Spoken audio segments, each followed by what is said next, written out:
અરે દેવી,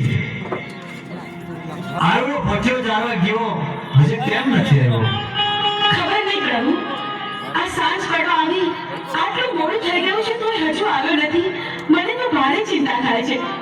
દેવી, ભસ્મ કંકણ અમીનો ખૂબ લાવો. પ્રભુ, એ અમીનો કુકુની ભસ્મ કંકણ આલુડાએ હાથ લીધી હતી ને, એટલા માટે મેં એને આપી દીધું. અરે દેવી, તો અનર્થ થઈ ગયો.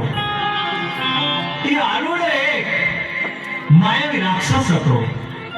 તમે ભસ્મ કંકણ અને અમીનો ખૂબ આપી દીધો. ભસ્મ કંકણ માથે ચડાયું, અમીનો ખૂબ પી અને અમરિયા નામનો દૈત બની ગયો છે. દેવી,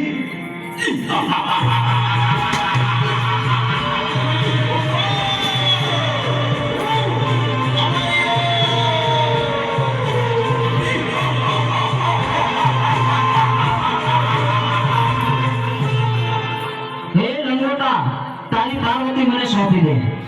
અરે રાક્ષસ, તો હું જેમ નાચું એમ મારી સાથે નાચ. શરત મને મંજૂર છે.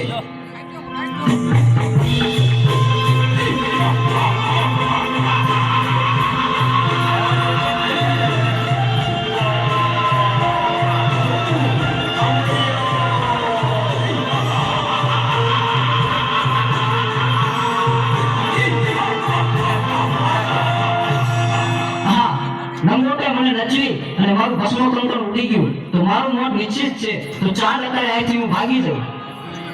પ્રભુ, પ્રભુ, અમારું રાક્ષસ તો ભાગી ગયો. હવે શું થશે પ્રભુ? તે તો ભોળી પ્રજાને રંજાડશે. પ્રભુ, પ્રભુ, આનો કંઈક ઉપાય કરો. અરે દેવી, આનો ઉપાય એક છે. 100 મહિનાની નિંદ્રું લઈને ચોટીલાના પરોપરમાં ચામુંડા સૂતા છે. તો ચારણ જોગીને બોલાવું, એને જગાડે